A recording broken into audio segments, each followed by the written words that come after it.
आइए सर, तो हम लोग का एक बिजनेस प्रोफेशन का क्वेश्चन है। तो ये वाला क्वेश्चन हम लोग ने बोला था बीपी में, पीजीबीपी में आपका देखिए दो टाइप का फॉर्मेट होता है।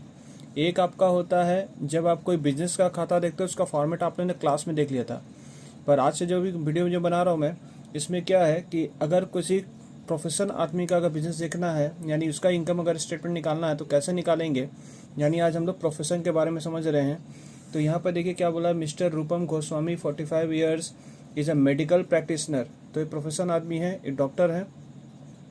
तो इनका खाता कैसे देखेंगे, तो इसमें बड़ा सिंपल फॉर्मेट होता है कि इनकम होता है फिर खर्चा होता है। तो इनकम साइड में जाके देखिए, जो इनका इनकम का पार्ट है वो सब लेंगे। कंसल्टेंशन फीस वो बिजनेस का पार्ट है उनका, मतलब उनका प्रोफेशन का पार्ट है। मेडिकल चार्ज जो ले रहे हैं वो उनका पर्टिकुलर मतलब रिसिप्ट साइड में उन्होंने लिया है।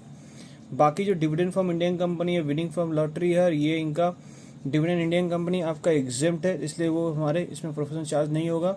विनिंग जो अपने इंडियन कंपनी से लिया वो भी हमारा यहाँ का पार्ट नहीं, वो अदर सोर्स का पार्ट है, इसलिए यहाँ पर चला गया है। दूसरा बात आपका जो क्वेश्चन में दिख रहा है, rent from let out properties of 43,2,000 पर है, वो इनका कहाँ पर चार्ज होगा, वो इनकम फ्रॉम अदर सोर्स में चार्ज होगा।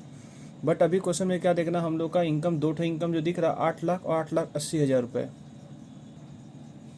8 लाख और 8,80,000 रुपये दिख रहा है, जिसको टोटल जो लगे 16,80,000 रुपये हो रहा है।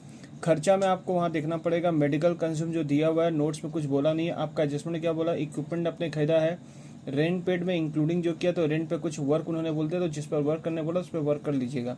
उन्होंने बोला रेंट का जो खर्चा उन्होंने दिया उसमें 28,000 रुपये पर्सनल खर्चा, तो उसे माइनस कर लीजिएगा। रेंट रिसीव आपका ये लेट आउट का प्रॉपर्टी का पार्ट है, पर उन्होंने क्या किया 7,010 रुपये जो टैक्स दिया है आपका टैक्स, तो ये बेनिफिट आपका एचपी में चार्ज होता है, तो यहाँ पर उसको खर्चा शो नहीं कर सकते आप, क्योंकि आप इस खर्चे का बेनिफिट हाउस प्रॉपर्टी में लेते हो। तो एडमिनिस्ट्रेटिव एक्सपेंसेस के अंदर उन्होंने मिला कर रखा, तो उसको आपको एडमिनिस्ट्रेटिव एक्सपेंसेस माइनस करना पड़ेगा, जैसे कि मैंने यहाँ पर माइनस भी किया हूँ। और रेंट पेड में देखिए 96,700 दिया, वहाँ पर 28,800 मैंने माइनस कर दिया हूँ। उसके बाद वहाँ पर डिप्रेसेशन बोला हुआ, तो डिप्रेसेशन आपका किस पे लगाना, इक्विपमेंट के ऊपर करने बोला, चार्जेबल करने बोला है।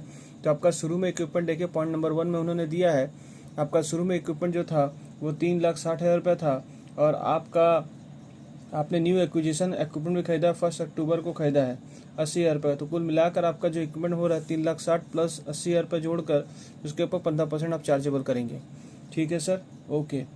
इसके बाद आपका फिर जो बाकी जिस पे कोई काम एडजस्टमेंट नहीं हुआ, जैसे मेडिकल कंज्यूम हमने वैसे ही कॉपी कर दिया, स्टाफ सैलरी कॉपी कर दिया, क्लिनिक कंज्यूमर कॉपी कर दिया, रेंट पेड के ऊपर काम था, एडमिनिस्ट्रेटिव काम था, payment to IIT Delhi approved scientific research, अगर वहाँ से कुछ पेमेंट आप करते हैं तो उस पर जो खर्चा यहाँ पर जो दिखाया गया है 80,000, उसके ऊपर आपको 150% आपको लेकर आप वो खर्चा शो कर सकते हैं। ये डिपार्टमेंट की तरफ से 150% दिया हुआ है, तो जो भी खर्चा वहाँ पर किया रहेगा उसमें आप क्या करेंगे 150%, क्योंकि ये पीएल में बनाया गया, उनका पीएल है, वो उन्होंने पीएल बनाया, और उसको देखकर हम लोग को अपने इनकम टैक्स के हिसाब से उन्होंने 1.5% का छूट दिया इस खर्चे के ऊपर।